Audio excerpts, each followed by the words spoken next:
Hello everyone, welcome to Tara IAS. Think IAS, think Tara.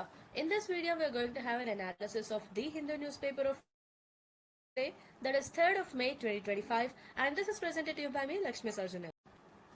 ఇవి మనం ఈరోజు discuss చేసుకోబోయే important articles. First article, strengthening parliamentary oversight in India. ఈ article మనకు GS paper 2 point of వ్యూలో important. And then a profound shift in the global order, ఇది కూడా మనకు జిఎస్ పేపర్ 2 పాయింట్ ఆఫ్ వ్యూలో important. Then third article, fire and smoke, ఇది GS paper 2 and GS paper 3 కిందకు వస్తుంది. Then can ethics keep pace with the rapid evolution of artificial intelligence?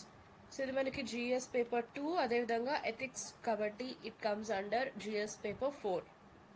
Then port economy will drive India's growth says prime minister, ఇది మనకి GS paper 3 point of వ్యూలో important. Then we have some prelims based articles. Indian scientists help develop brain computer interface that aid movement of people struggling due to paralysis. NSE introduces nifty waves index for media entertainment industry. So నిన్నటి news paper వీడియోలో మనం discuss చేసుకున్నాం about this waves. So hope you remember this. And today also we have an article on this. Then ITBP team scales Mount Makalu, 5th highest peak in the world. So ఇవి మనం ఈరోజు discuss చేసుకోబోయే important articles. So let's get started. So ఇది మన first article, strengthening parliamentary oversight in India. Syllabus mapping చూసినట్లయితే ఇది GS paper 2 point of వ్యూలో important. ఈ ఆర్టికల్ యొక్క కాంటెక్స్ట్ ఏంటో చూద్దాం. మన ఇండియన్ కాన్స్టిట్యూషన్లోని ప్రొవిజన్స్ చూసినట్లయితే చెక్స్ అండ్ బ్యాలెన్సెస్, దీనికి సంబంధించి చాలా ప్రొవిజన్స్ అయితే ఉన్నాయి. కానీ మనకు over time legislative oversight అనేది తగ్గుతూ వచ్చింది. అండ్ మనకు question hour, 0 hour, parliamentary standing committees, ఇటువంటి మెకానిజమ్స్ ఉన్నప్పటికీ కూడా ఈ లెజిస్లేచర్ యొక్క ఎఫెక్టివ్నెస్ అనేది రీసెంట్ టైమ్స్లో తగ్గింది లేదా రెడ్యూస్ అయిందని చెప్పొచ్చు. And this article calls for reinvigorating parliament's role in holding the executive accountable. Especially ఇది మనం ఎలా చేయొచ్చు అంటే కమిటీస్ని ఎంపవర్ చేయడం ద్వారా, అదేవిధంగా టెక్నాలజీని యూజ్ చేసుకోవడం ద్వారా we can reinvigorate the role of parliament. So ఇది ఈ ఆర్టికల్ యొక్క కాంటెక్స్ట్. మనం ఇప్పుడే చెప్పుకున్నాం కాన్స్టిట్యూషన్లో చెక్స్ అండ్ బ్యాలెన్సెస్కి సంబంధించిన ప్రొవిజన్స్ ఉన్నాయని. అసలు ఈ చెక్స్ అండ్ బ్యాలెన్సెస్ అంటే ఏంటో చూద్దాం. సో ఇదొక ఫండమెంటల్ కాన్స్టిట్యూషనల్ ప్రిన్సిపల్. దీని ప్రకారం ఏంటంటే గవర్నమెంట్కి సంబంధించిన ఏ సింగిల్ బ్రాంచ్ కూడా అతిగా పవర్ఫుల్ అవ్వకుండా ఉండడం. Right. So no single branch of government becomes too powerful. Right. So అన్నిటికీ ఏదైతే పవర్స్ మెన్షన్ చేయడం జరిగిందో ఆ ప్రకారం వర్క్ చేయాలి, కానీ ఏ ఒక్క పర్టికులర్ బ్రాంచ్ కూడా ఎక్కువగా పవర్ఫుల్ అవ్వకుండా చూసుకోవాలి. అదే మన చెక్స్ అండ్ బ్యాలెన్సెస్. సో దీని ద్వారా ఏంటంటే ఒక సిస్టమ్ ఆఫ్ మ్యూచువల్ కంట్రోల్ ఉంటుంది. దీనిలో మనకు గవర్నమెంట్లో ఏ ఆర్గన్స్ ఉన్నాయి? Legislature, executive and judiciary. So ఈ 3 ఆర్గన్స్లో కూడా ఏది కూడా ఎక్కువ పవర్ఫుల్ అవ్వకుండా పనిచేయాల్సి ఉంటుంది. And they can check the powers of other 2. Right. అంటే మనకు లెజిస్లేచర్ వచ్చేసి ఎగ్జిక్యూటివ్ అండ్ జ్యుడిషియరీ యొక్క పవర్స్ని చెక్ చేసుకుంటూ ఉంటుంది. అండ్ జ్యుడిషియరీ లెజిస్లేచర్ అదేవిధంగా ఎగ్జిక్యూటివ్ ఓవర్ పవర్ అవ్వకుండా చెక్ చేసుకుంటూ ఉంటుంది. సో ఈ విధంగా each and every organ remaining 2 organs కూడా ఎక్కువ పవర్ఫుల్ అవ్వకుండా చెక్ చేసుకుంటూ ఉంటాయి. Right. So checks and balances ఈ సిస్టమ్ ఏదైతే ఉందో ఇది మన కాన్స్టిట్యూషనల్ డెమోక్రసీకి ఒక బ్యాక్ బోన్ వంటిది. రైట్. బికాస్ దీనివల్లనే మనం అకౌంటబిలిటీని ఎన్ష్యూర్ చేయగలం, వీ కెన్ ప్రివెంట్ టిరనీ, అండ్ అదేవిధంగా ఇన్స్టిట్యూషన్స్ మధ్య కోఆపరేషన్ని కూడా మనం ఎన్హాన్స్ చేయొచ్చు. Right. So hope your clear with the concept of checks and balances. So ఈ విధంగా లెజిస్లేచర్, ఎగ్జిక్యూటివ్ అండ్ జ్యుడిషియరీ మిగతా 2 ఆర్గన్స్ని చెక్ చేసుకుంటూ ముందుకెళ్లడం జరుగుతుంది. Then legislature over executive. So legislature executive యొక్క పవర్ని ఓవర్ పవర్ అవ్వకుండా ఏ విధంగా చెక్ చేసుకుంటుంది అంటే దానికి సంబంధించిన ప్రొవిజన్స్ ఏమున్నాయంటే మనకు 0 hour and question hour, no confidence motion, parliamentary committees, వీటి ద్వారా ఇది చేయడం జరుగుతుంది. అండ్ లెజిస్లేచర్ పైన ఎగ్జిక్యూటివ్ ఏ విధమైన చెక్స్ చేస్తుందంటే by ordinance making power, article 123, లోక్సభని డిజాల్వ్ చేయడం, అదేవిధంగా budget and policy initiation. Then judiciary over remaining 2, that is executive and legislature. So జ్యుడిషియరీకి ఏం పవర్స్ అంటే how it checks is judicial review article 13, 32, 226. So article 32 ద్వారా supreme కోర్ట్కి writs power అనేది ఉంటుంది, judicial review power. And article 226 ఇది హైకోర్ట్స్కి సంబంధించి. And అదేవిధంగా మనకు బేసిక్ స్ట్రక్చర్ డాక్ట్రిన్ ఉంది. అంటే లెజిస్లేచర్ కనుక ఏదైనా లాస్ కాన్స్టిట్యూషన్ ప్రొవిజన్స్ ని వైలేట్ చేస్తూ చేసినట్లయితే, బేసిక్ స్ట్రక్చర్ డాక్ట్రిన్ ని వైలేట్ చేసినట్లయితే జ్యుడిషియరీ వాటిని నల్ అండ్ వాయిడ్ గా డిక్లేర్ చేయడం జరుగుతుంది. సో ఆ విధంగా జ్యుడిషియరీ చెక్స్ అండ్ బ్యాలెన్సెస్ అనేది ఆ పవర్ ని మెయింటైన్ చేయడం జరుగుతుంది. Then suo motu PILs, public interest litigations, article 142 powers. So recent times లో ఈ ఆర్టికల్ 142 కూడా మనకు చాలా ఎక్కువగా న్యూస్ లో ఉంది. అండ్ దీనికి సంబంధించిన ఆర్టికల్స్ కూడా మనం డిస్కస్ చేసాం. Hope you remember those. Then legislature and executive over the judiciary overpower అవ్వకుండా లెజిస్లేచర్ అండ్ ఎగ్జిక్యూటివ్ కి ఏ విధమైన చెక్స్ అండ్ బ్యాలెన్సెస్ పవర్స్ ఉన్నాయంటే, impeachment of judges, article 124(4). Then judicial appointments by president and constitutional amendments. So ఈ table చాలా important, try to remember this. అసలు ఈ remaining 2 organs మీద ప్రతి ఒక్క ఆర్గన్ ఏ విధంగా చెక్స్ అండ్ బ్యాలెన్సెస్ ని మెయింటైన్ చేస్తుంది అనేది దీని ద్వారా మనకి అర్థమవుతుంది. Try to remember these provisions. Then why legislative scrutiny over executive matters.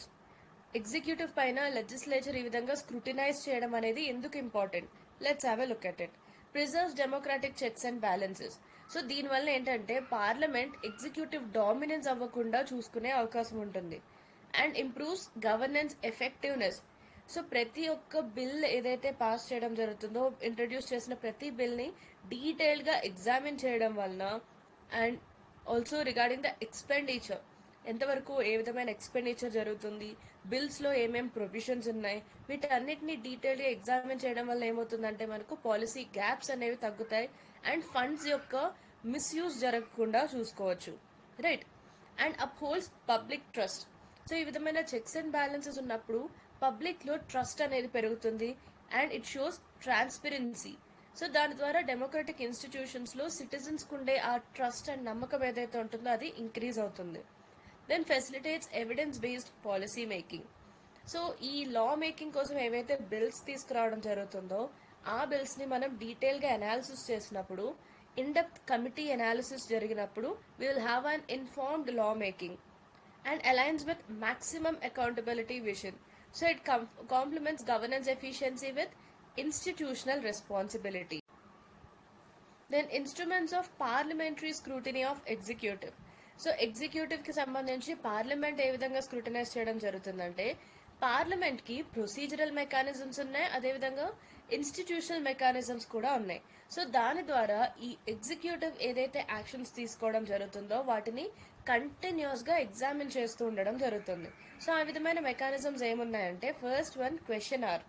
So ప్రతి ఒక్క సిట్టింగ్ కి ముందు ఈ క్వశ్చన్ అవర్ అనేది పెట్టడం జరుగుతుంది. సో క్వశ్చన్ అవర్ లో ఏమవుతుంది, మినిస్టర్స్ ని ఎంపీస్ క్వశ్చన్స్ అడుగుతారు, right.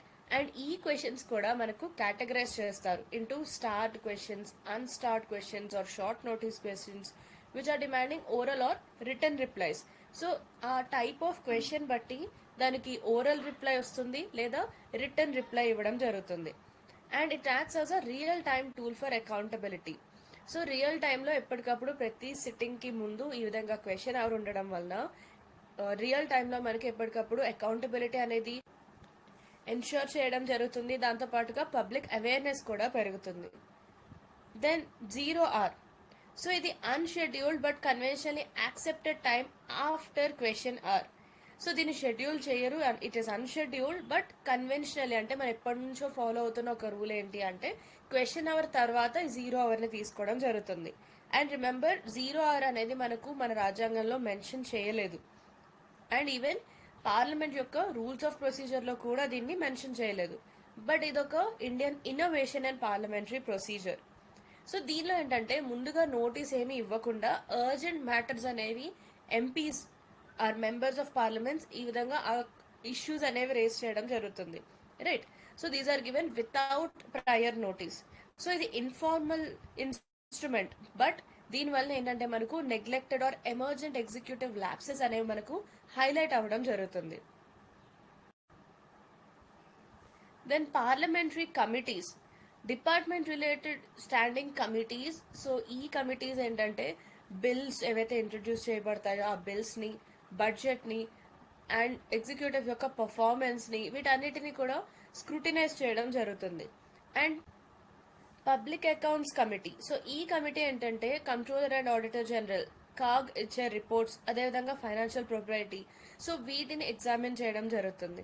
And estimates and committee on public undertakings. So ఇదేంటంటే పిఎస్యూస్, మన పబ్లిక్ సెక్టర్ అండర్టేకింగ్స్ యొక్క పర్ఫార్మెన్స్ ఏ విధంగా ఉంది, ఎక్స్పెండిచర్ ఏ విధంగా చేస్తున్నారు అనే దాన్ని అనలైజ్ చేయడం. సో ఇవన్నీ ఈ కమిటీ చేయడం జరుగుతుంది. Then it enables detailed bipartisan and technical review away from floor politics. So ఈ విధంగా పార్లమెంటరీ కమిటీస్ అనేవి ఈ విధమైన స్క్రూటినీ చేయడం జరుగుతుంది. Then motion based instruments. So different kinds of motions అనేవి మన కాన్స్టిట్యూషన్ లో ప్రొవైడ్ చేయడం జరిగింది. Like adjournment motion. సో దీని ద్వారా ఏంటంటే సీరియస్ గవర్నమెంట్ ఫెయిల్యూర్స్ ఏవైనా ఉన్నట్లయితే వాటిని హైలైట్ చేయడం జరుగుతుంది. Then no confidence motion. So executive కి మెజారిటీ ఉందా లేదా అనే ఒక డైరెక్ట్ టెస్టే ఈ no confidence motion. Then calling attention motion. So దీని ద్వారా ఏంటంటే అర్జెంట్ ఇష్యూస్ ఏవైతే ఉంటాయో ఆ ఇష్యూస్ పైన మినిస్టర్స్ యొక్క క్లారిఫికేషన్ ని తీసుకోవడం జరుగుతుంది by this calling attention motion. So we are calling the attention of the minister to a particular issue. Then censure motion. Parliamentary reprimand for specific actions or policies. So that is censure motion. So ఈ విధంగా మనకు motion based instruments కూడా provide చేయడం జరిగింది for checks and balances. And then we have budget scrutiny tools. So budget ఏదైతే మనకు introduce చేయడం జరుగుతుందో దాన్ని కూడా స్క్రూటినైజ్ చేస్తారు. లైక్ దానికి ఒక జనరల్ డిస్కషన్ జరుగుతుంది, డిమాండ్స్ ఫర్ గ్రాంట్స్ పైన డిస్కస్ చేస్తారు, అదేవిధంగా అప్రోప్రియేషన్ బిల్. సో వీటి వలన it provides MPs the chance to question physical priorities. So government యొక్క ఫిజికల్ ప్రయారిటీస్ ఏమున్నాయి అనే దానిపైన క్వశ్చన్ చేసే ఛాన్స్ ఉంటుంది ఈ విధమైన టూల్స్ వలన. And cut motions, policy cut, economy cut and token cut. You would have studied this in your basics of economy. So ఈ కట్ మోషన్స్ వలన ఏంటంటే ఎక్స్పెండిచర్స్ని ఇంకా డీప్గా స్క్రూటినైజ్ చేసే ఛాన్స్ ఉంటుంది. And we also have some other tools like private members bills and resolutions. So నిన్నటి Hindu analysis లో భాగంగా మనం ప్రైవేట్ మెంబర్ బిల్స్ గురించి డిస్కస్ చేసుకున్నాం. Hope you have watch that. So who are private members? Private members అంటే ministers కానీ MPs ఎవరైతే ఉంటారో వారిని మనం ప్రైవేట్ మెంబర్స్ గా పిలవడం జరుగుతుంది. రైట్. సో ఈ ప్రైవేట్ మెంబర్స్ ఇంట్రడ్యూస్ చేసే బిల్సే private member bills and resolutions. So ఈ రెజల్యూషన్స్ అండ్ బిల్స్ లో ఏంటంటే గవర్నమెంట్ యొక్క ఇన్యాక్షన్ ఏదైనా ఇష్యూ పైన యాక్షన్ తీసుకోకపోయినా, లేదా గవర్నమెంట్ యొక్క పాలసీస్ కి కొన్ని alternate policies and innovative policies ని ఈ బిల్స్ లో ప్రపోజ్ చేయడం జరుగుతుంది. And then half an hour discussions. So question hour లో కనుక వచ్చిన రిప్లైస్ సాటిస్ఫాక్టరీగా లేనప్పుడు ఫాలో అప్ గా ఈ విధమైన హాఫ్ అన్ అవర్ డిస్కషన్స్ అనేవి జరుగుతాయి. These are other tools that are provided. మనకి ఇన్ని టూల్స్ అండ్ మెకానిజమ్స్ అనేవి కాన్స్టిట్యూషన్ లో ప్రొవైడ్ చేసినప్పటికీ కూడా ఎఫెక్టివ్ పార్లమెంట్ స్క్రూటినీకి సంబంధించి ఇప్పటికీ మనకు కొన్ని ఛాలెంజెస్ లేదా బ్యారియర్స్ ఉన్నాయి. సో అవేంటో చూద్దాం. Decline in use of deliberative tools, అంటే క్వశ్చన్ అవర్ తగ్గించేశారు. అదేవిధంగా కమిటీ యొక్క రిపోర్ట్స్ ఏవైతే సబ్మిట్ చేయడం జరుగుతుందో ఆ రిపోర్ట్స్ ని కూడా రేర్ గా డిబేట్ చేస్తున్నారు. సో వాటిపైన డిబేట్స్ అనేవి చాలా రేర్ గా జరుగుతున్నాయి. And ad hoc consultation practices. Committees often operate with limited stakeholder engagement and inconsistent follow through. So committees ఏం చేస్తున్నాయంటే స్టేక్ హోల్డర్ ఎంగేజ్మెంట్ అనేది తక్కువగా ఉంటుంది. And inadequate research support. MPs కి స్పెషలిస్ట్ అడ్వైజర్స్ ఉండడం లేదు, అదేవిధంగా ప్రాపర్ ఎనలిటికల్ టూల్స్ కూడా ఉండడం లేదు బడ్జెట్స్ అండ్ బిల్స్ ని ఎవాల్యుయేట్ చేసేటప్పుడు. రైట్. సో ఆ విధంగా వీరికి రీసెర్చ్ సపోర్ట్ అనేది సరిపడా లేదు. And no enforceability of recommendations. So committees ఏవైతే రికమెండేషన్స్ ఇవ్వడం జరుగుతుందో ఆ రికమెండేషన్స్ అడ్వైజరీ మాత్రమే, అవి బైండింగ్ కాదు. సో దానివల్ల ఏంటంటే వాటికి ఎన్ఫోర్సబిలిటీ ఉండడం లేదు, సో వాటిని ఇంప్లిమెంట్ చేయడం లేదు. Then limited use of data and technology. పార్లమెంట్లో మనకి ఇప్పటికీ కూడా అడ్వాన్స్ టెక్నాలజీస్ అనేవి ఎక్కువగా యూజ్ చేయడం లేదు for tracking governance outcomes or programme performance. So ఇవి మనకున్న barriers. So what is the way forward? Strengthening legislative review. Ensure mandatory government responses. Right. So committees ఏవైతే రికమెండేషన్స్ ఇవ్వడం జరుగుతుందో వాటిపైన మినిస్ట్రీస్ రెస్పాన్స్ ఇచ్చేలా మనం ఒక ప్రాక్టీస్ని తీసుకురావాల్సి ఉంటుంది with in a fix time. So ఇంత టైం లోపు ఆ కమిటీ యొక్క రికమెండేషన్స్ పైన గవర్నమెంట్ రెస్పాన్స్ ఇవ్వాల్సి ఉంటుంది అని మనం రూల్స్ అయితే చేయాల్సి ఉంటుంది. Then augment technical support for MPs. So మన ఎంపీస్కి టెక్నికల్ సపోర్ట్ తక్కువగా ఉంది కాబట్టి మనం దానిపైన కూడా వర్క్ చేయాల్సి ఉంటుంది. Establish an Indian equivalent of Congressional research service. So ఈ కాంగ్రెషనల్ రీసెర్చ్ సర్వీస్ ఏదైతే ఉందో అటువంటి దాన్ని మనం ఇండియాలో కూడా తీసుకురావాల్సి ఉంటుంది సో దట్ ఇది మన లెజిస్లేటర్స్ కి హెల్ప్ అవుతుంది. And leverage digital tools for better review. So ఈ పర్ఫార్మెన్స్ ట్రాకింగ్ కోసం మనం డేటా అనలిటిక్స్ ని అదేవిధంగా ఆర్టిఫిషియల్ ఇంటెలిజెన్స్ ని కూడా యూజ్ చేసుకోవాలి. సో ఆ విధంగా మనం డిజిటల్ టూల్స్ ని టెక్నాలజీని కూడా దీనిలో యూజ్ చేసుకుంటే మనకి ఇంకా బెటర్ రిజల్ట్స్ ఉంటాయి. Then reform committee practices. So broaden the base of consultations and ensure continuity through structured timelines. So ఒక ప్రాపర్ టైమ్ లైన్స్ అనేవి ప్రొవైడ్ చేయడం ద్వారా మనం కంటిన్యూటీని కూడా ఎన్ష్యూర్ చేయాల్సి ఉంటుంది. Then promote public engagement with findings. So పబ్లిక్కి కూడా వీటి గురించి తెలియడం కోసం మనం ఈ రిపోర్ట్స్ ఏవైతే ఉంటాయో వీటిని రీజనల్ లాంగ్వేజెస్లోకి ట్రాన్స్లేట్ చేయడం, అదేవిధంగా ఇన్ఫోగ్రాఫిక్స్ లాంటి వాటిని సింప్లిఫై చేయడం. రైట్. సో ఈ విధంగా మనం సివిల్ సొసైటీని కూడా ఎంగేజ్ చేయొచ్చు. So this is the way forward for this issue. So now let's have a look at a mains question on this. Parliamentary scrutiny in India is weakening, jeopardizing the democratic principle of accountability. Examine the causes and suggest structural reforms to reinvigorate legislative review mechanisms. Write an answer in 250 words. So recent టైమ్స్లో మనకి parliamentary scrutiny అయితే ఇండియాలో తగ్గింది. So దాని వలన ఈ accountability కూడా తగ్గడం జరిగింది. సో దీనికి యొక్క కాజెస్ ఏమున్నాయి అనేది మనం ఎగ్జామిన్ చేయాల్సి ఉంటుంది. అదేవిధంగా ఎటువంటి స్ట్రక్చరల్ రిఫార్మ్స్ తీసుకురావాలనేది కొన్ని సజెషన్స్ కూడా మెన్షన్ చేయాల్సి ఉంటుంది. So this is how you can write your answer. So try to write an answer in 250 words. So ఈ క్వశ్చన్కి 250 wordsలో ఆన్సర్ చేయడానికి ట్రై చేయండి. So let's move forward to the next article. Mana next article, a profound shift in the global order. Syllabus mapping చూసినట్లయితే మనకి ఇది GS paper 2 కిందకు వస్తుంది. International relations, global groupings and their influence on India's interest, effects of policies of developed and developing nations. So ఈ article యొక్క context ఏంటంటే global power structure ఒక foundational transformation లో ఉంది. Right. And this is triggered by a retreat from Western dominated multilateralism. So మనం ఇంతకు ముందు కూడా డిస్కస్ చేసుకున్నాం ఈ important terms like unilateralism, bilateralism and multilateralism. Right. So వీటిపైన కూడా మనకి ఎక్కువగా చాలాసార్లు ఆర్టికల్స్ అనేవి వస్తూ ఉంటాయి. సో ఈ డెఫినేషన్స్ అనేవి మనకి ఇంపార్టెంట్. ఏదైనా కంట్రీ సింగిల్ హ్యాండెడ్గా డెసిషన్స్ తీసుకుంటూ ఉన్నప్పుడు దాన్ని మనం యూనిలేటరల్ డెసిషన్స్ అంటాం. అండ్ బైలేటరలిజం ఏంటంటే మనకు 2 countries ఇన్వాల్వ్ అయినప్పుడు బైలేటరలిజం, అండ్ మోర్ దాన్ 3 countries ఉన్నప్పుడు మనం మల్టీలేటరలిజంగా పిలుస్తాం. సో ఈ విధంగా వెస్టర్న్ డామినేటెడ్ మల్టీలేటరలిజం వలన గ్లోబల్గా పవర్ స్ట్రక్చర్ అనేది ఒక చేంజ్కి గురవుతుంది, ఒక ఫౌండేషనల్ ట్రాన్స్ఫర్మేషన్కి గురవుతుంది. రైట్.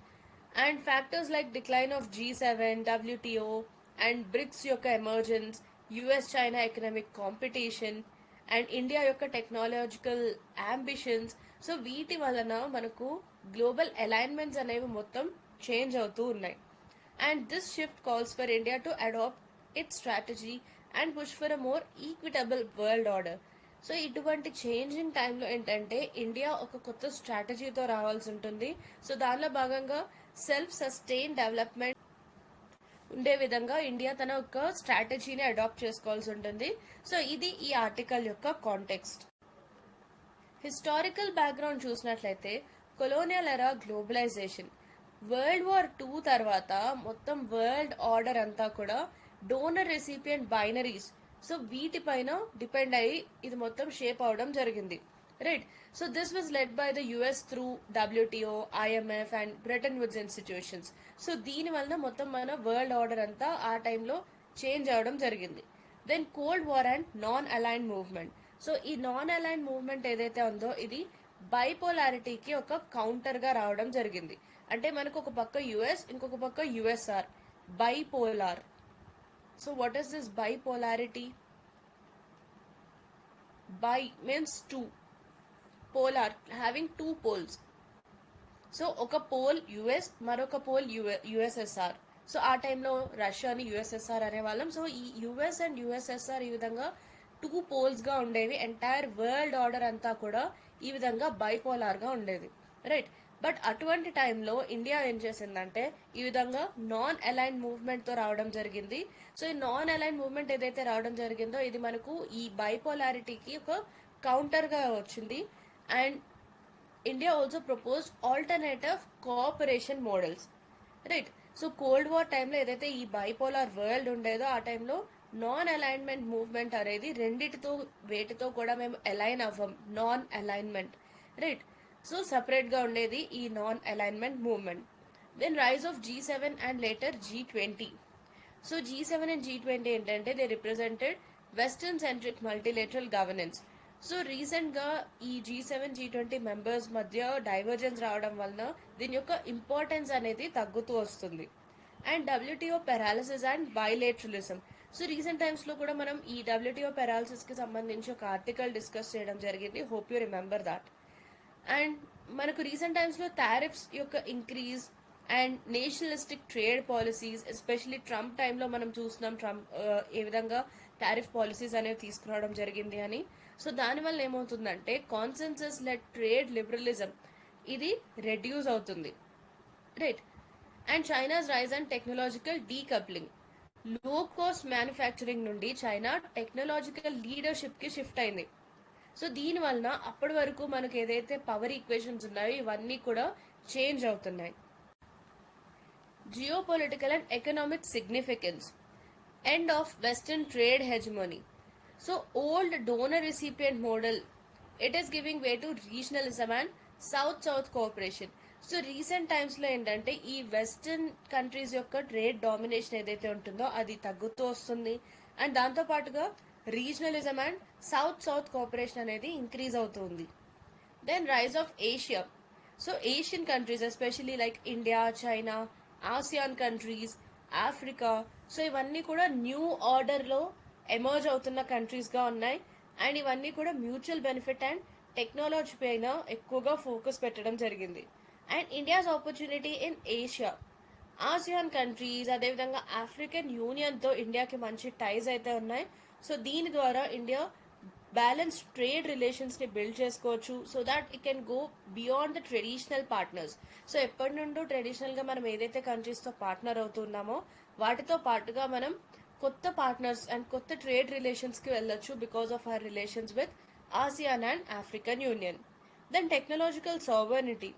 ఇండియా మనకి ఎక్కువగా open source software, semiconductor manufacturing, language models వీటిపైన ఎక్కువగా ఫోకస్ పెడుతూ ఉంది, reflecting a shift from being a consumer to a creator. So ఇప్పటి వరకు మనకు హిస్టారికల్ గా ఇండియా ఒక కన్జ్యూమర్ గా ఉండింది, బట్ ఇప్పుడు ఒక క్రియేటర్ గా మారుతుంది. So there is a shift in India's focus. Then alternative global vision. So ఈ ఆర్టికల్ ఏంటంటే it is suggesting a move towards self reliant growth models not tied to the economic vision of the West. So western countries పైన వాటి యొక్క economy పైన ఎక్కువగా depend అవ్వకుండా మన యొక్క ఓన్ గ్రోత్ కి, మన గ్రోత్ పైన మనమే డిపెండ్ అయ్యేలా సెల్ఫ్ రిలయంట్ గ్రోత్ మోడల్స్ వైపు ఫోకస్ చేయాలని చెప్తుంది ఈ particular article. That is what is an alternative global vision that is suggested by it.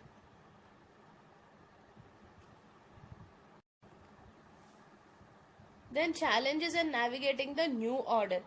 So ఈ న్యూ ఆర్డర్ కి సంబంధించి కొన్ని ఛాలెంజెస్ ఉన్నాయి. సో అవేంటో చూద్దాం. Trade and technology divide. So continued dominance of these western platforms maybe in artificial intelligence, finance, digital infrastructure. So వీటన్నిటిలో కూడా ఎప్పటి నుండో కంటిన్యూస్ గా ఈ వెస్టర్న్ ప్లాట్ఫామ్స్ యొక్క ఇన్ఫ్లుయెన్స్ అనేది ఉంది. సో దీనివల్ల ఈక్విటబుల్ డెవలప్మెంట్ కి కొంచెం ఇది హిండ్రన్స్ గా ఉండే ఛాన్స్ ఉంది, రైట్, ఒక బ్యారియర్ గా ఉండే ఛాన్స్ ఉంది. Then lack of global consensus. So data, tariffs, trade, so వీటికి సంబంధించి గ్లోబల్ రూల్స్ ని అప్డేట్ చేయలేకపోవడం వలన డబ్ల్యూటీఓ అదేవిధంగా అది తీసుకొచ్చే కోఆపరేషన్ ఏదైతే ఉందో ఇవన్నీ కూడా వీకెన్ అవుతున్నాయి. Then dependence on US China axis. India ఇప్పటికీ కూడా ఈ గ్లోబల్గా 2 పోల్స్ ఏవైతే ఉన్నాయో ఆ 2 పోల్స్ నుండి కూడా డివైడ్ అయ్యి సపరేట్గా సెల్ఫ్ రిలయంట్గా ఉండాల్సిన అవసరం ఎంతైనా ఉంది, రైట్?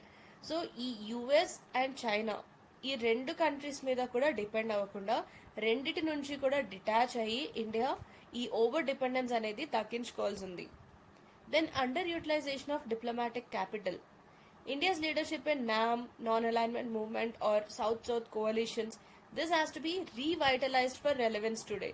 సో ఈ రోజు మనకి ఏదైతే వరల్డ్ ఆర్డర్ ఉందో ఇప్పటి అవసరాలకు తగ్గట్టుగా ఇండియా యొక్క నామ్లో అయి ఉండొచ్చు, సౌత్ కోalitions-లో ఇండియా యొక్క లీడర్షిప్ని ఇంకా ఎన్హాన్స్ చేసుకోవాల్సిన అవసరం ఎంతైనా ఉంది. Finally, what is the way forward for India? Strategic trade realignment.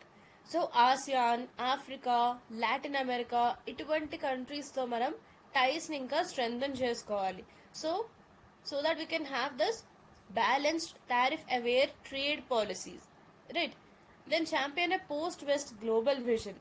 So India ఏం చేయాలంటే it has to lead discourse on global governance reforms, especially మనకి టెక్ సెక్టర్, హెల్త్ సెక్టర్ లేదా నాలెడ్జ్ షేరింగ్ సెక్టర్లో మనం ఈ విధమైన రిఫార్మ్స్ని తీసుకురావాల్సి ఉంటుంది. Then invest in home grown technology and science. So scale up this DeepSeek like open models, chip manufacturing, artificial intelligence driven infrastructure. So వీటన్నిటిలో కూడా మనం ఇన్వెస్ట్ చేయాల్సి ఉంటుంది. Then leverage diplomatic platforms. So reformed multilateralism కోసం especially మన global south ఇంట్రెస్ట్ని serve చేసేలా G20, bricks and SCO వీటిలో మనం రిఫార్మ్స్ తీసుకురావాల్సి ఉంటుంది. Then redefine prosperity metrics. Focus on access to electricity, digital education, health care and innovation. ఎందుకంటే ఇవి మనకు ట్రూ డెవలప్మెంట్ యొక్క ఇండికేటర్స్గా ఉంటాయి. సో మనం వీటిపైన ఎక్కువగా ఫోకస్ చేయాల్సి ఉంటుంది. Then our next article is fire and smoke. Syllabus mapping చూసినట్లయితే ఇది మనకు GS paper 2 and GS paper 3 point of వ్యూలో ఇంపార్టెంట్. సో జిఎస్ పేపర్ 2లో మనకి government policies, issues of implementation, urban governance, disaster management institutions కిందకు వస్తుంది. And then GS paper 3లో భాగంగా disaster and disaster management, urban infrastructure, safety in built environments and public safety mechanisms. So ఈ article యొక్క context ఏంటో చూద్దాం. So దీనిలో మనకు 2 ట్రాజిక్ ఫైర్స్ అనేవి హైలైట్ చేయడం జరిగింది. ఒకటి కోల్కతాలోని బుర్రా బజార్లో జరిగినది, రెండవది రాజస్థాన్లోని అజ్మేర్లో జరిగినది, రైట్? సో దీని వలన lot of people have lost there lifes due to poor fire safety infrastructure in congested urban areas. So recent టైమ్స్లో మనం ఈ ఫైర్ ఇన్సిడెంట్స్ గురించి విన్నాం. సో అర్బన్ ఏరియాస్ కంజెస్టెడ్గా ఉండడం వలన, అదేవిధంగా ప్రాపర్ ఫైర్ సేఫ్టీ ఇన్ఫ్రాస్ట్రక్చర్ లేకపోవడం వల్ల ఎంతమంది ప్రాణాలు కోల్పోయారో ఇన్సిడెంట్స్లో మనం చూసాం, right? So these incidents it underscore a recurring pattern of preventable urban disasters. So ఈ అర్బన్ డిజాస్టర్స్ ఏవైతే జరిగాయో ఇవి ప్రివెంటబుల్, అంటే మనం ప్రాపర్ సేఫ్టీ మెజర్స్ తీసుకున్నట్లయితే వీటిని మనం ప్రివెంట్ చేసి ఉండేవాళ్ళం. బట్ దానికి మనం ప్రాపర్ సేఫ్టీ ఇన్ఫ్రాస్ట్రక్చర్ లేకపోవడం వలన ఇటువంటి ఇన్సిడెంట్స్ జరిగాయి. So this points to systemic gaps in urban safety, regulation enforcement and fire service readiness. So this is the context of this article. Why urban fire safety demands urgency? So ఎందుకు urban fire సేఫ్టీకి సంబంధించి ఈ విధమైన urgency ఉంది అనేది చూద్దాం. Frequent urban disasters. So recent టైమ్స్లో మనకి అర్బన్ ఏరియాస్లో ఇటువంటి డిజాస్టర్స్ అనేవి చాలా ఫ్రీక్వెంట్గా జరుగుతున్నాయి. Recurring fatal fires, example AMRA 2011, Kolkata 2024. So ఇటువంటి ఇన్సిడెంట్స్ అనేవి మనం ఎక్కువగా చూస్తున్నాం రీసెంట్ టైమ్స్లో. So it reflects chronic urban vulnerability. So urban areas ఇటువంటి ఫైర్ ప్రోన్ యాక్సిడెంట్స్కి ఎంత వల్నరబుల్గా ఉన్నాయనేది ఈ ఫ్రీక్వెంట్ డిజాస్టర్స్ ద్వారా మనకి తెలుస్తుంది. Then public health and safety issue. Fire accidents అనగానే మనకి ఏమవుతుంది, what is that related to? It leads to asphyxiation, stampedes and unsafe evacuation. So fire accidents జరిగినప్పుడు ఏమవుతుంది, ఊపిరి అందక చాలా మంది చనిపోవడం జరుగుతుంది because of the smoke and all. Then stampedes. So అందరూ ఒకటేసారి ఎగ్జిట్ అవ్వాలి అనే ఆ కంగారులో స్టాంపీడ్స్ అనేవి జరుగుతాయి, తొక్కిసలాటలు జరుగుతాయి. అదేవిధంగా unsafe evacuation. So proper fire safety exits అనేవి లేనప్పుడు ఎవాక్యుయేషన్ అనేది ప్రాపర్గా జరగదు. సో ఈ విధమైన సేఫ్టీ కన్సర్న్స్ ఉన్నాయి. Then violation of safety norms. One staircase in multi storey hotels is non compliant with national building code norms. So మనకు national building code norms అనేవి ఉన్నాయి, బట్ ఇవి మనకు ఎంతవరకు ఫాలో అవుతున్నారు, ఎంతవరకు కంప్లైంట్గా ఉన్నాయి మన యొక్క హోటల్స్ అంటే చాలా వరకు అర్బన్ ఏరియాస్లో ఇవి ఫాలో అవడం లేదు, సేఫ్టీ నార్మ్స్ని వైలేట్ చేస్తున్నారు. రైట్. సో ఈ విధంగా మల్టీ స్టోరీ హోటల్స్లో వన్ స్టేర్ కేస్ ఉండడం అనేది it is non compliant with these norms. Then failure of urban governance. So ఈ విధమైన ఇన్సిడెంట్స్ మనకి ఏం చూపెడుతున్నాయంటే it indicates neglect in redevelopment, inspection and retrofitting and inner city structures. So సిటీస్లో మనకు ఈ విధమైన ఇన్స్పెక్షన్ కూడా తక్కువగా ఉంది. So it shows a failure of urban governance. Then political and administrative apathy. Despite repeated tragedies, policy inertia prevails in cities like Kolkata, unlike other modernized metropolises. So రిపీటెడ్గా ఎటువంటి tragic incidents జరుగుతున్నప్పటికీ కూడా especially Kolkata లాంటి సిటీస్లో ఎటువంటి పాలసీకి సంబంధించిన actions తీసుకోవడం లేదు. Right. And these kinds of reasons it shows the urgency in urban fire safety demands. So ఇటువంటి ఇన్సిడెంట్స్ జరగడం వల్ల మనకి ఏం తెలుస్తుందంటే లైక్ అర్బన్ సేఫ్టీ ఏ విధంగా ఉంది, especially fire safety, building norms అనేవి ఎంతవరకు ఫాలో అవుతున్నారు. రైట్. సో ఏ విధమైన పాలసీ చేంజెస్ తీసుకురావాల్సిన అవసరం అయితే మనకు చాలా ఉంది. స్ట్రక్చరల్ అండ్ పాలసీ డెఫిషియన్సీస్ ఏమున్నాయో చూద్దాం. Congested access roots. సో మనకు సిటీస్లో చాలా కంజెషన్ ఎక్కువైపోయింది, పాపులేషన్ ఎక్కువైపోయింది. సో దానివల్ల ఏమవుతుంది, లేన్స్ అంటే ఈ వేస్ రోడ్స్ ఏవైతే ఉంటాయో ఇవి చాలా నేరోగా అయిపోతున్నాయి. బ్రాడ్గా ఉండే రోడ్స్ కాకుండా మనకు లేన్స్ అన్ని నేరోగా మారుతున్నాయి. రైట్. సో దానివల్ల ఏమవుతుంది, ఫైర్ ఇంజన్స్ని ఇవి బ్లాక్ చేస్తున్నాయి. సో ఫైర్ ఇంజిన్స్ వీటిలో ఎంటర్ అవ్వడం కష్టంగా ఉంటుంది ఇటువంటి నేరో లేన్స్లో. దానివల్ల రెస్పాన్స్ అనేది లేట్ అవుతుంది. Then lack of fire escapes. చాలా వరకు ఓల్డ్ బిల్డింగ్స్లో మల్టిపుల్ ఎగ్జిట్స్ ఉండడం లేదు. And retractable emergency staircases are also absent. Right. So మనకు ఫైర్ ఎగ్జిట్స్ అనేవి ప్రాపర్గా మల్టిపుల్ ఎగ్జిట్స్ ఉండాలి. అటువంటివి లేనప్పుడు ఈ విధమైన ఇన్సిడెంట్స్ జరిగినప్పుడు ఏమవుతుంది, స్టాంపీడ్స్ అంటే తొక్కిసలాటలు జరగడం, ప్రాపర్గా ఎగ్జిట్ అవ్వలేకపోవడం, ఇటువంటి ఇన్సిడెంట్స్ జరుగుతాయి. Then non compliance with fire codes. rampant violation of NBC norms, inspections either absent or ignored. మనం చూసాం ఈ నేషనల్ బిల్డింగ్ కోడ్ నార్మ్స్ ఏవైతే ఉన్నాయో వీటి యొక్క వైలేషన్ జరుగుతుంది. అండ్ ఇన్స్పెక్షన్స్ అనేవి అసలు జరగడం లేదు, ఒకవేళ జరిగినా కూడా they are getting ignored. Then use of inflammable materials. So బిల్డింగ్స్లో ఇప్పటికీ కూడా ఓల్డ్ ఫ్లేమబుల్ కన్స్ట్రక్షన్ మెటీరియల్స్ అనేవి యూజ్ చేస్తున్నారు. రైట్. సో ఇన్ఫ్లేమబుల్ మెటీరియల్స్ ఏంటంటే అంత ఫాస్ట్గా ఫైర్ని క్యాచ్ చేయని మెటీరియల్స్. అలా కాకుండా మనకు ఓల్డ్ కన్స్ట్రక్షన్ మెటీరియల్స్ ఏవైతే ఫైర్ ప్రోన్ ఉంటాయో అటువంటి మెటీరియల్స్ని ఇప్పటికీ బిల్డింగ్స్లో యూజ్ చేయడం జరుగుతుంది. Then poorly equipped fire services. So firefighters దగ్గర కూడా మనకు breathing gears, modern rescue tools and mobility in dense area. So ఇవన్నీ మనకు ఇటువంటి ఫీచర్స్ అనేవి తక్కువగా ఉంటున్నాయి. సో మన ఫైర్ సర్వీసెస్ని కూడా మనం ఇంకా ఎక్కువగా ఎక్విప్ చేయాల్సి ఉంది. Right. So these are the structural and policy deficiencies that we have.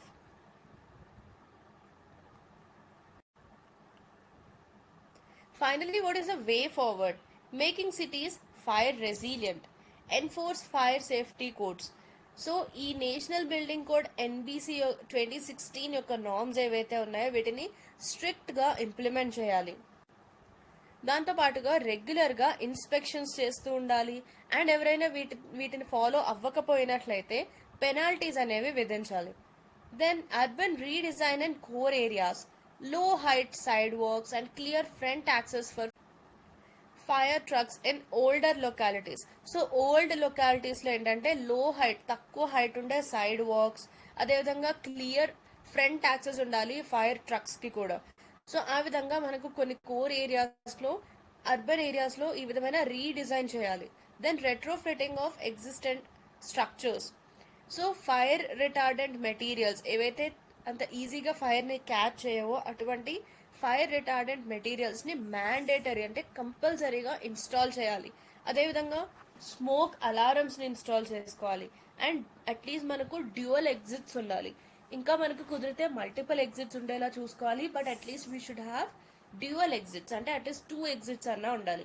ఒకటే ఎగ్జిట్ ఉన్నప్పుడు ఏమవుతుంది, ఇటువంటి ఇన్సిడెంట్స్ జరిగినప్పుడు ఎగ్జిట్కి ఎక్కువ మందికి పాసిబిలిటీ ఉండదు. అదేవిధంగా స్టాంపీడ్స్ అండ్ తోపులాట్లు తొక్కిసలాట్లు జరిగే అవకాశం ఉంటుంది.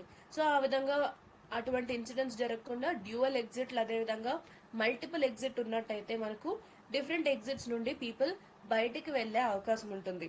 Then smart fire equipment for dense areas. So provide breathing apparatus, fire drones and compact rescue ladders for congested cities. So చాలా కంజెస్టెడ్గా దగ్గరగా బిల్డింగ్స్ ఉండి చిన్న చిన్న రోడ్స్ ఉండే ఏరియాస్లో మనం స్మార్ట్ ఫైర్ ఎక్విప్మెంట్ని యూజ్ చేయాలి. Awareness and resident preparedness. Resident welfare associations అదేవిధంగా బిజినెస్ ఓనర్స్కి fire drills, mock drills and audits ఇటువంటివి ప్రొవైడ్ చేయాలి. సో దాట్ పబ్లిక్ అవేర్నెస్ పెరుగుతుంది అండ్ రెసిడెంట్స్ కూడా ఇటువంటి ఇన్సిడెంట్స్ జరిగినప్పుడు ఏ విధంగా బయటపడాలి అనేది ఆ ప్రిపేర్నెస్ కూడా ఉంటుంది. రైట్. సో మాక్ డ్రిల్స్ ఇటువంటివి కూడా మనం కండక్ట్ చేయాల్సి ఉంటుంది. So this is the way forward to make our cities fire resilient. Then our next article is, can ethics keep pace with the rapid evolution of AI, that is artificial intelligence? So ఇది మనకు GS paper 2 and GS paper 4 point of వ్యూలో important. GS paper 2 ఎందుకంటే government policies and regulatory frameworks on artificial intelligence AI and ఈ governance and citizen privacy issues. So ఈ topics కిందకు వస్తుంది article. And GS paper 4లో చూసినట్లయితే ethics in public and private relationships, information ethics and moral dilemmas and technology. So GS paper 4లో ఈ topics కిందకు వస్తుంది.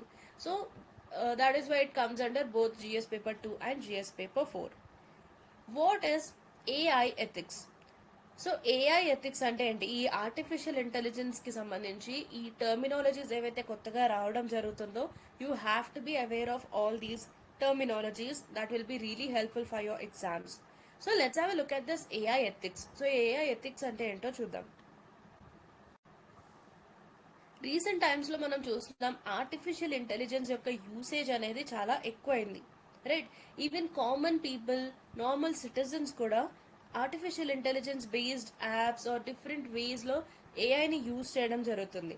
రైట్. సో ఈ ఏఐ యూసేజ్ అనేది ఫేర్గా, అకౌంటబుల్గా, ట్రాన్స్పరెంట్గా, హ్యూమన్ వాల్యూస్తో అలైన్ అయ్యే విధంగా ఉండడం కోసం ఈ ఏఐ ఎథిక్స్ అంటే మనకు కొన్ని moral principles and guidelines ఉంటాయి. సో దాని ద్వారా దాని యొక్క design, development, deployment and usage అనేది ఈ వాల్యూస్ అన్నిటినీ కూడా ఎన్ష్యూర్ చేసే విధంగా ఉంటుంది. Right. So that is AI ethics. So మనం ఏఐని యూజ్ చేసేటప్పుడు మనకి ట్రాన్స్పరెంట్గా ఉండే విధంగా, హ్యూమన్ వాల్యూస్తో అలైన్ అయ్యే విధంగా ఈ ఆర్టిఫిషియల్ ఇంటెలిజెన్స్ టెక్నాలజీస్ని యూజ్ చేసేలా వీటిని డిజైన్ చేయాల్సి ఉంటుంది, డెవలప్ చేయాల్సి ఉంటుంది. So that is what is AI ethics. Now let's have a look at the key dimensions of AI ethics. First is transparency. So users should know when they are interacting with AI. And AI decisions should be explainable. Why was this result given? So for example, మనం ఏదైనా AI ప్లాట్ఫామ్ని use చేస్తున్నప్పుడు ఆ యూజర్స్కి they should know why they are interacting with AI. So మనం ఎందుకు ఏఐతో interact అవుతున్నామో యూజర్స్కి తెలియాలి. And AI కూడా ఆ విధమైన రిజల్ట్ ఎందుకు ఇచ్చింది, ఆ విధమైన డెసిషన్ ఎందుకు చెప్పిందని ఎక్స్ప్లెయిన్ చేసే విధంగా ఉండాలి. సో దాని ద్వారా మనకు ట్రాన్స్పరెన్సీ అనేది ఇంక్రీజ్ అవుతుంది. Then comes accountability. Clear responsibility for AI outcomes. So that must be established. So artificial intelligence యొక్క అవుట్కమ్స్ ఏవైతే ఉంటాయో వాటికి క్లియర్ రెస్పాన్సిబిలిటీ అండ్ అకౌంటబిలిటీ ఉండాలి. There should be ways to audit and challenge AI decisions. So AI డెసిషన్స్ని audit చేయడానికి అదేవిధంగా challenge చేయడానికి కూడా మనకు కొన్ని వేస్ ఉండాలి. Then fairness and non discrimination. So AI systems ఏ విధమైన బయాస్ని కూడా చూపించకూడదు. Right. Maybe in hiring are law enforcement etcetera. And training data and algorithms, it should be inclusive and diverse. Then privacy and consent. Personal డేటాకి respect ఇవ్వాలి. Especially surveillance, facial recognition and health care విషయంలో ఈ విధమైన personal డేటాకి respect ఇవ్వాల్సి ఉంటుంది. ప్రైవసీని respect చేయాల్సి ఉంటుంది. అదేవిధంగా కన్సెంట్ అనేది చాలా compulsory. Individuals must consent to their data being used. So మా డేటాని యూజ్ చేసుకోవచ్చు అని చెప్పి ఇండివిజువల్స్ కంపల్సరీ వారి యొక్క కన్సెంట్ అనేది ఇవ్వాల్సి ఉంటుంది. Then safety and reliability. AI must be designed to avoid harmful or unintended consequences. Right. So ఏఐని మనం ఏ విధంగా డిజైన్ చేయాలంటే దాని ద్వారా మనకి ఎటువంటి హార్మ్ఫుల్ కాన్సిక్వెన్సెస్ లేకుండా ఉండేలా దీన్ని డిజైన్ చేయాల్సి ఉంటుంది. సో దీనికోసం మనం కంటిన్యూస్గా దీన్ని మానిటర్ చేయాలి. అదేవిధంగా హ్యూమన్ ఓవర్ సైట్ కూడా చాలా ఇంపార్టెంట్. ఆర్టిఫిషియల్ ఇంటెలిజెన్స్ ఉంది కదా అని మనం హ్యూమన్ ఓవర్ సైట్ని తగ్గించకూడదు. Right, we must have a human oversight. Then human centric design. So AI ఏంటంటే హ్యూమన్ ఎబిలిటీస్ని ఆగ్మెంట్ చేసేలా ఉండాలి, అంతేగాని దాన్ని రీప్లేస్ చేయడము లేదా హ్యూమన్స్ని డిసీవ్ అంటే చీట్ చేసే విధంగా ఉండకూడదు. It must serve the public interest and democratic values. Then examples in practice. So మనకు జనరల్గా కొన్ని ఎగ్జాంపుల్స్ చూసినట్లయితే డే టు డే లైఫ్లో ఫేషియల్ రికగ్నిషన్. సో దీనికి మనకు పోలీసింగ్ ఆర్ సర్వీలెన్స్లో యూజ్ చేయొచ్చు. But there are ethical concerns around privacy and racial profiling. So policing and సర్వీలెన్స్లో మనం ఈ ఫేషియల్ రికగ్నిషన్లో ఏఐని యూజ్ చేసుకోవచ్చు. బట్ కొన్ని కన్సర్న్స్ ఏంటంటే మనకు privacy concerns and racial profiling concerns ఉన్నాయి. Then AI in hiring. Algorithms ఏంటంటే they filter the resumes and ఇవి జెండర్, క్యాస్ట్ ఆర్ ఏజ్ బేస్లో కొంత డిస్క్రిమినేషన్ చేసే అవకాశం ఉంది. సో ఇటువంటి డిస్క్రిమినేషన్ చేయకూడదు. Then deepfakes and disinformation. So AI generated content ఏదైతే ఉందో it must not undermine truth or elections. So మనం చూసాం డీప్ ఫేక్స్ ఏ విధంగా చేయడం జరుగుతుంది అని. సో ఆ విధంగా డిస్ఇన్ఫర్మేషన్ కూడా స్ప్రెడ్ అయ్యే ఛాన్స్ ఉంటుంది. సో ఆ పర్టికులర్ ఇష్యూలో కూడా మనం జాగ్రత్తలు తీసుకోవాల్సి ఉంటుంది. So what are the challenges and ethical regulation of AI? Ambiguity in ethics. Unlike law, ethics ఏంటంటే it is broad, subjective and context dependent, making standardization difficult. So law మనం చూసినట్లయితే దానికి పర్టికులర్గా ఒక స్టాండర్డ్స్ అనేవి మనం సెట్ చేయొచ్చు. బట్ ఎథిక్స్ లా లా కాదు. సో ఎథిక్స్ చాలా బ్రాడ్ సబ్జెక్ట్ అండ్ అదేవిధంగా కాంటెక్స్ట్ పైన డిపెండ్ అవుతూ ఆ ఎథిక్స్ అనేది చేంజ్ అవుతుంది. సో దీనికి ఒక స్టాండర్డైజేషన్ చేయడం అనేది కష్టం. సో ఆ విధమైన అంబిగ్విటీ లేదా కన్ఫ్యూజన్ ఉంటుంది ఎథిక్స్లో. Then corporate incentives versus ethical discourse. Businesses fear that articulating ethical standards could attract regulation. So businesses వీటి యొక్క ఫియర్ ఏంటంటే ఎథికల్ స్టాండర్డ్స్ని తీసుకొచ్చినట్లయితే రెగ్యులేషన్స్ ఉండే ఛాన్స్ ఉంటుంది. Right. So there is a corporate incentives versus ethical disclosure. Then opacity of algorithms. So చాలా వరకు AI decisions they are black box, so making them hard to audit or contest. So AI decisions చాలా వరకు audit చేసే chance ఉండడం లేదు. So ఇవి ట్రాన్స్పరెంట్గా లేవు, they are having an opacity. So ఈ ఆల్గరిథమ్స్లో మనం ట్రాన్స్పరెన్సీని ఇంక్రీజ్ చేయాల్సి ఉంటుంది so that we can contest the decision. So ఒక డెసిషన్ని ఏఐ ఇచ్చినప్పుడు సో అది ఎందుకు ఇచ్చిందని మనం కంటెస్ట్ చేయడానికి లేదా దాన్ని ఆడిట్ చేసే అవకాశం ఉండాలి. Then lack of global consensus. Different కంట్రీస్లో మనకు డిఫరెంట్ ఎథికల్ నార్మ్స్ అనేవి ఫాలో అవడం జరుగుతుంది. సో వరల్డ్ వైడ్గా ఒక గ్లోబల్ కాన్సెన్సస్ అనేది ఈ ఇష్యూ మీద లేదు. So it makes harmonised governance tough. Then ethics without enforcement.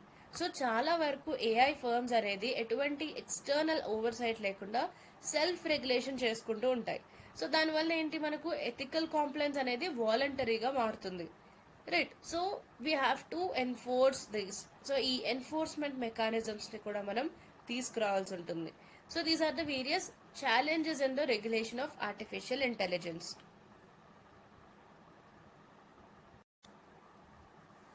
Finally, what is the way forward? Codify the ethical AI principles. So ఈ ఏఐ ప్రిన్సిపల్స్ని మనం కోడిఫై చేయాలి, అంటే లీగలీ బైండింగ్ ఎథికల్ స్టాండర్డ్స్ని క్రియేట్ చేయాలి for artificial intelligence, like GDPR for data. So డేటాకి ఏ విధంగా మనం జీడిపిఆర్ తీసుకురావడం జరిగిందో అదేవిధంగా ఏఐ ఆర్టిఫిషియల్ ఇంటెలిజెన్స్కి సంబంధించి కూడా కొన్ని లీగలీ బైండింగ్ ఎథికల్ స్టాండర్డ్స్ని తీసుకురావాలి. అండ్ ఏఐ ప్రిన్సిపల్స్ ఏవైతే ఉంటాయో ఎథికల్ ఏఐ ప్రిన్సిపల్స్ వాటిని కోడిఫై చేయాలి.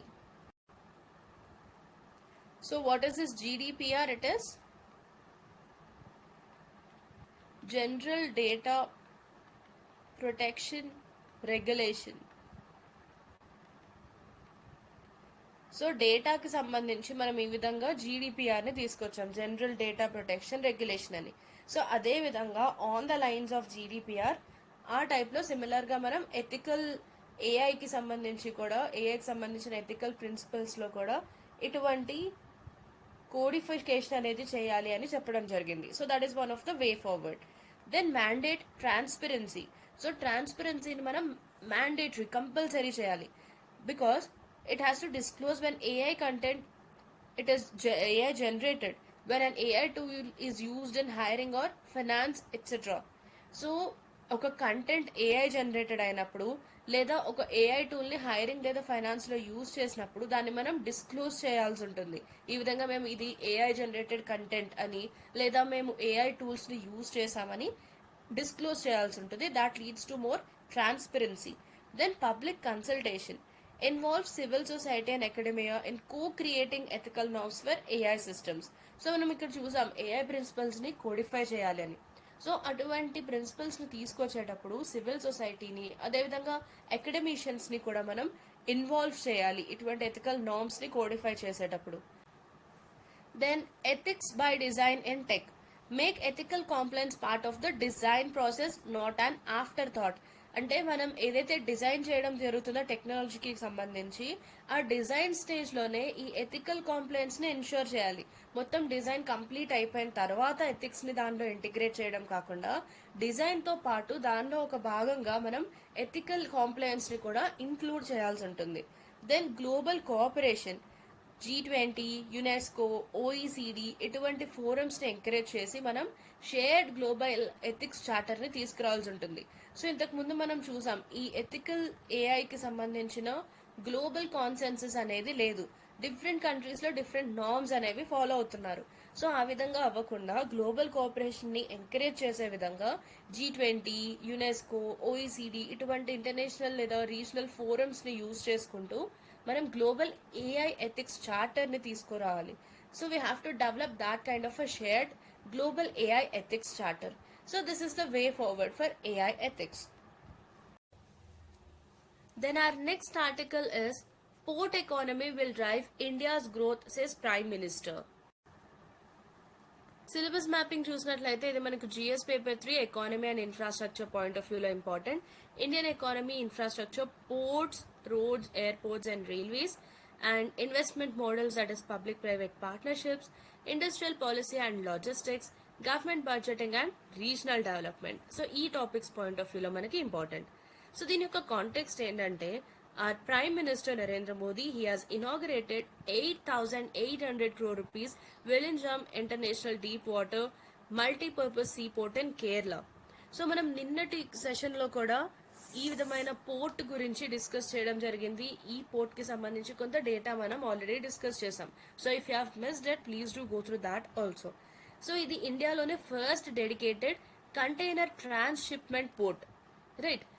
సో దీన్ని రీసెంట్గా కేరళలో ఇనాగ్రేట్ చేశారు. సో ట్రాన్స్షిప్మెంట్ పోర్ట్ అంటే ఏంటని చెప్పుకున్నాం మనం, ఒక వెజల్ నుండి ఇంకొక వెజల్కి కంటైనర్స్ని షిఫ్ట్ చేస్తారు.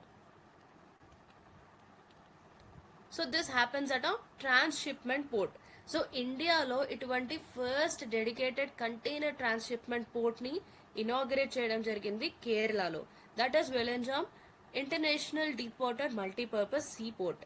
సో ఈ పోర్ట్ అనేది చాలా స్ట్రాటజికల్ లొకేషన్లో ఉంది near international sea trade routes, అండ్ దీన్ని అదానీ గ్రూప్ డెవలప్ చేయడం జరిగింది under a PPP model, that is public private partnership model, right.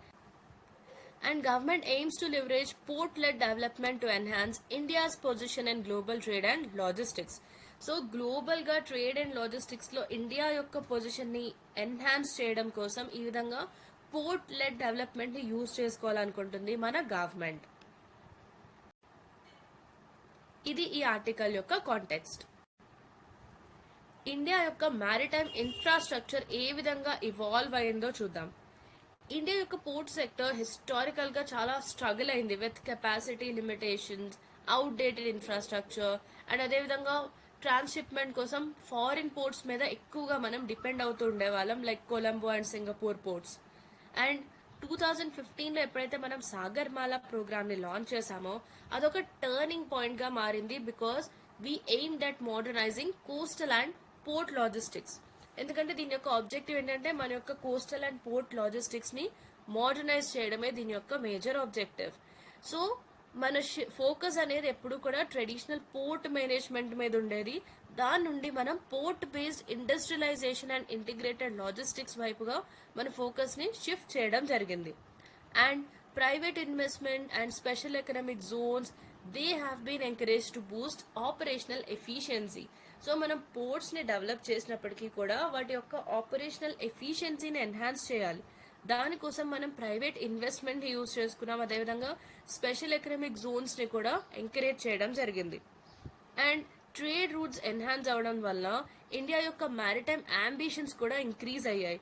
So దీనివల్ల deep water ports like Vizhinjam, they signal a shift towards a global competitiveness. So గ్లోబల్గా trade and maritime ట్రేడ్కి especially India యొక్క competitiveness అనేది increase అవుతుంది. So what is the importance of port economy boost? So port ఎకానమీకి మనం ఈ విధంగా Boost చేయడం వల్ల దాని యొక్క ఇంపార్టెన్స్ ఏంటంటే స్ట్రాటజిక్ లొకేషన్. వెలింజమ్ ఎయిర్పోర్ట్ ఒక స్ట్రాటజిక్ లొకేషన్లో ఉంది. దీనికి న్యాచురల్ గానే డెప్త్ ఒక 20 meters ఉంటుంది అండ్ ఇది ఈస్ట్ వెస్ట్ షిప్పింగ్ రూట్స్కి చాలా క్లోజ్గా ఉంది. సో దానివల్ల ఇది కార్గో ట్రాన్స్షిప్మెంట్కి చాలా ideal location. Then it reduces revenue loss. So ఇంతకు ముందు వరకు మనం ఏంటంటే ఈ ట్రాన్స్షిప్మెంట్స్ అనేవి ఫారిన్ పోర్ట్స్లో చేసుకునే వాళ్ళం, like Singapore port or Colombo port etcetera. But ఇప్పుడు దీన్ని మనం డొమెస్టికల్గా మన కంట్రీలోనే చేసుకోవచ్చు. సో ఆ విధంగా మనకు ఫారిన్ ఎక్స్చేంజ్ చాలా సేవ్ అవుతుంది, అంటే మన రెవెన్యూ లాస్ని మనం తగ్గించుకోగలం. Then boosting manufacturing and exports, enhanced port capacity, it improves logistics efficiency. దీనివల్ల మనకు make in India and global value చైన్స్లో కూడా మనకు హెల్ప్ అవుతుంది. Then private sector efficiency, PPP model, public private partnership model. So for example ఈ వెలింజమ్ పోర్ట్కి సంబంధించి Adani group develop చేయడం జరిగింది. సో ఈ విధంగా ప్రైవేట్ సెక్టర్ని ఇన్వాల్వ్ చేయడం వలన దాని యొక్క project delivery, cost effectiveness and ఇన్ఫ్రాస్ట్రక్చర్లో ఇన్నోవేషన్ని కూడా మనం ఇంప్రూవ్ చేసే అవకాశం ఉంటుంది. Then regional development, Kerala and Andhra Pradesh, they will benefit from the employment, youth skilling and local economic growth. Right. So ఈ స్టేట్స్ దీనివల్ల ఎక్కువగా బెనిఫిట్ అయ్యే అవకాశం ఉంది. This is the importance or significance of port economy boost. Our next article is Indian scientists help develop brain-computer interface that aids movement of people struggling due to paralysis. So పెరాలసిస్తో struggle అవుతున్న persons ఎవరైతే ఉన్నారో వారి యొక్క మూవ్మెంట్కి help చేసేలా ఒక brain computer ఇంటర్ఫేస్ని develop చేయడం జరిగింది. సో దానికి సంబంధించిన ఆర్టికల్ ఇది. So let's have a look at it. ఈ ఆర్టికల్ యొక్క కాంటెక్స్ట్ ఏంటంటే Indian origin scientist Nikhilesh Nataraj and his team at UCSF. So వీరు ఏం చేశారంటే ఒక ప్యారలైజ్డ్ పర్సన్స్ ఎవరైతే ఉంటారో ఆ పర్సన్ తన యొక్క తన యొక్క థాట్ మాత్రమే యూజ్ చేస్తూ రోబోటిక్ ఆర్మ్ని కంట్రోల్ చేసే విధంగా ఒక బ్రెయిన్ కంప్యూటర్ ఇంటర్ఫేస్ సిస్టమ్ని డెవలప్ చేశారు. సో ఈ సిస్టమ్ ఏంటంటే AI ఆల్గారిథమ్స్ని, న్యూరల్ సెన్సార్స్ని యూజ్ చేస్తుంది. సో దీని ద్వారా ఇది బ్రెయిన్ యాక్టివిటీని ఇంటర్ప్రిట్ చేసి దాన్ని మూవ్మెంట్స్గా ట్రాన్స్లేట్ చేయడం జరుగుతుంది. So this breakthrough it could drastically improve the quality of life for individual suffering from paralysis. So పెరాలిసిస్తో సఫర్ అవుతున్న పర్సన్స్, అదేవిధంగా spinal cord injuries, neuromuscular disorders, so ఇటువంటి వాటితో సఫర్ అవుతున్న పర్సన్స్కి ఇది చాలా చాలా హెల్ప్ఫుల్గా ఉండబోతుంది. So this is the context of this article. So what is this BCI? ఈ బ్రెయిన్ కంప్యూటర్ ఇంటర్ఫేస్ అంటే ఏంటంటే దీనిలో మనం హ్యూమన్ బ్రెయిన్కి ఎక్స్టర్నల్ డివైజెస్కి మధ్య డైరెక్ట్ కమ్యూనికేషన్ని ఎనేబుల్ చేయడం జరుగుతుంది using this particular BCI technology. Right. అంటే మనం రోబోటిక్ ఆర్మ్స్ని యూజ్ చేయడం, కంప్యూటర్స్, సో వీటిని డైరెక్ట్గా హ్యూమన్ బ్రెయిన్కి అనుసంధానించడం జరుగుతుంది. There will be a direct communication between these. So it's also known as brain machine interface or neural interface. So ఇది ఏ విధంగా పనిచేస్తుంది? How does this BCI work? electrodes, either implanted or non-invasive, they detect the brain signals. So implant చేసిన electrodes లేదా non invasive కాకుండా implant చేయకుండా ఉన్న electrodes, so ఇవేంటంటే మనకు బ్రెయిన్ సిగ్నల్స్ ని డిటెక్ట్ చేయడం జరుగుతుంది. అండ్ ఆ సిగ్నల్స్ ఏవైతే ఉంటాయో వాటిని మెషిన్ లెర్నింగ్ ఆల్గారిథమ్స్ ని యూజ్ చేస్తూ ఇంటర్ప్రిట్ చేస్తారు.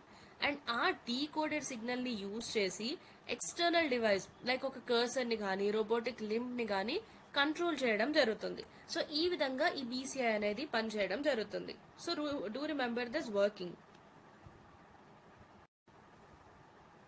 సో దీని యొక్క వర్కింగ్ ఏంటో తెలుసుకున్నాం. సో దీనికి సంబంధించిన అప్లికేషన్స్ ఏమున్నాయి, ఏ ఫీల్డ్స్ లో దీన్ని ఉపయోగించవచ్చు అంటే, మెడికల్ ఫీల్డ్ లో మనకు పెరాలసిస్ పేషెంట్స్ యొక్క మూవ్మెంట్ రిస్టోర్ చేయడం కోసం అసిస్టివ్ డివైసెస్ కోసం యూజ్ చేయొచ్చు. అండ్ మిలిటరీలో కాగ్నిటివ్ ఎన్హాన్స్మెంట్, డ్రోన్ కంట్రోల్ కి యూజ్ చేయొచ్చు. అండ్ గేమింగ్ అండ్ విఆర్ లో mind control games, immersive environments కి యూజ్ చేయొచ్చు. అండ్ కమ్యూనికేషన్ సిస్టమ్స్ లో it enables locked in patients to type or speak using thoughts, right. So just వారి యొక్క thought తోనే మాట్లాడడానికి లేదా టైప్ చేయడానికి పేషెంట్స్ కి హెల్ప్ అవుతుంది. సో ఇవి దీని యొక్క అప్లికేషన్స్. సో టెక్నాలజీ కొత్తది ఏదైనా మనకు వచ్చినప్పుడు, కొత్త ఇన్నోవేషన్ ఉన్నప్పుడు దాని యొక్క అప్లికేషన్స్ కూడా మనకు ఎగ్జామినేషన్ పాయింట్ ఆఫ్ వ్యూలో ఇంపార్టెంట్. అంటే దాన్ని ఏ ఫీల్డ్ లో యూజ్ చేయగలం అనేది important. Then types of BCIs. Invasive BCI, so ఇదేంటంటే డైరెక్ట్ గా ఎలక్ట్రోడ్స్ ని బ్రెయిన్ లో ఇంప్లాంట్ చేయడం జరుగుతుంది.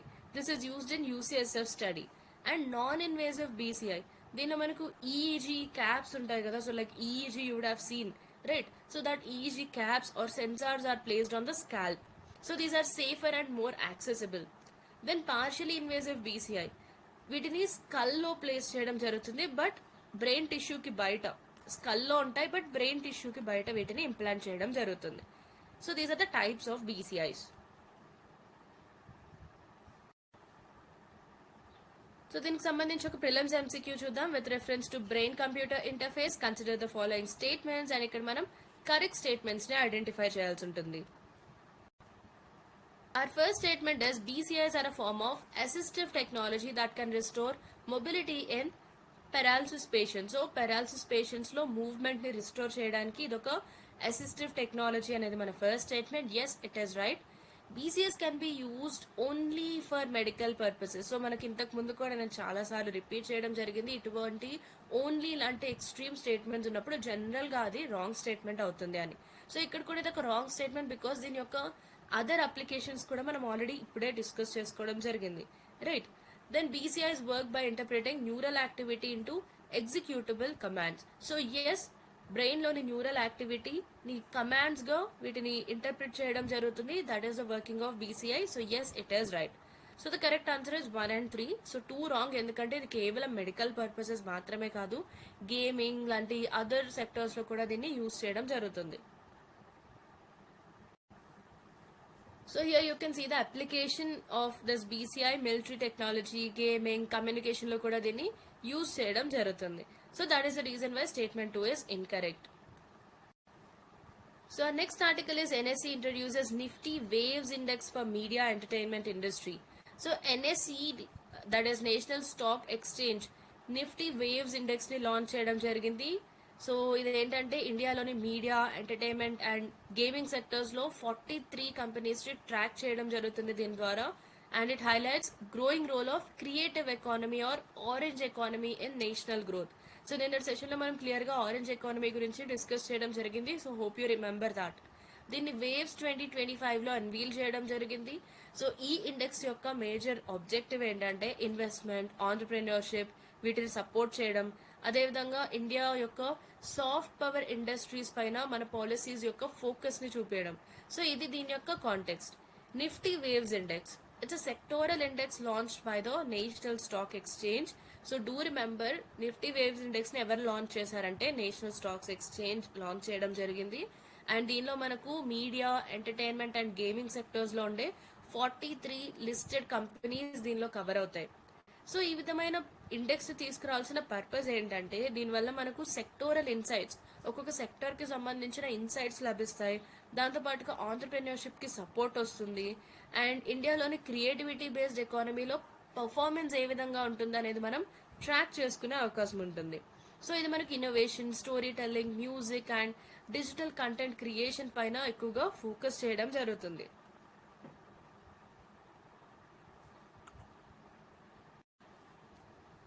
Our last article for the day is ITBP team scales Mount Makalu, fifth highest peak in the world. So దీని యొక్క context ఏంటంటే ITBP అంటే మన Indo Tibetan border police, they have successfully scaled mount Makalu. So ఇది world లోనే fifth highest peak and దీని location వచ్చి నేపాల్లో ఉంది అండ్ దీని యొక్క హైట్ 8,485 meters. సో ఇది first twin summit expedition in ITBP's history involving both mount Makalu and mount Annapurna. So the first twin summit expedition, ఎందుకంటే దీనిలో మనకు mount Makalu and mount Annapurna రెండు ఇన్వాల్వ్ అయి ఉన్నాయి. So this highlights India's high altitude mountaineering capability and strengthening border troop endurance. So ఇది దీని యొక్క context. So ఈ ఆర్టికల్ కి సంబంధించి మనకి ప్రిలిమ్స్ కి ఏ విధమైన కాన్సెప్ట్స్ ఇంపార్టెంట్ అంటే, ఫస్ట్ ఇస్ మౌంట్ మకాలు. ఇది fifth highest mountain in the world. దీని యొక్క హైట్ 8,485 meters. సో దీని యొక్క లొకేషన్ ఎక్కడ ఉందంటే మహాలంగూర్ హిమాలయాస్ లో ఉంది, on Nepal China border near mount Everest. So do remember this Mahalangur Himalayas, ఇది నేపాల్ చైనా బార్డర్ లో ఉంది mount Makalu near mount Everest. Then the second one mount Annapurna, ఇది 10th హైయెస్ట్ మౌంటైన్. దీని యొక్క హైట్ 8,091 meters అండ్ ఇది సెంట్రల్ నేపాల్లో ఉంది. Then ITBP, Indo Tibetan border police. So ఇది మినిస్ట్రీ ఆఫ్ హోమ్ అఫైర్స్ కింద ఉన్న ఒక paramilitary force.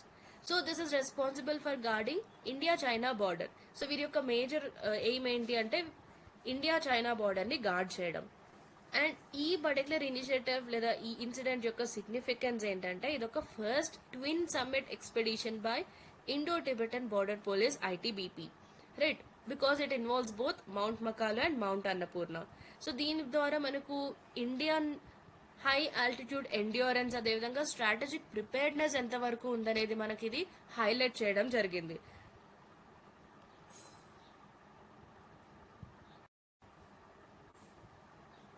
So since it is a news, mount Makalu and mount Annapurna వీటి యొక్క లొకేషన్ హిమాలయాస్ లో ఉన్న ఇంపార్టెంట్ పీక్స్, ఇవి మనకి ఎగ్జామినేషన్ పాయింట్ ఆఫ్ వ్యూలో చాలా important.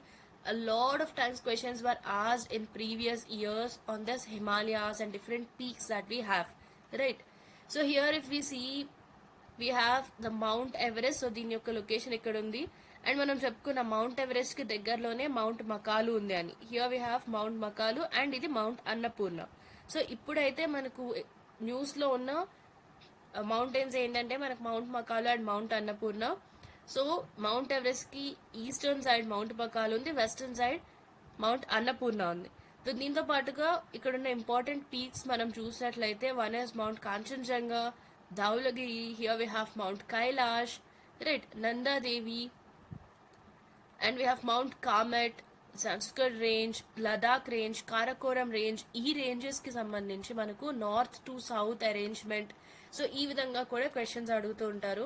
And also the location of these peaks from east to west or west to east, south to north, north to south. So ఇవన్నీ కూడా మనకు తెలిసి ఉండాలి because it is important for us from examination point of view.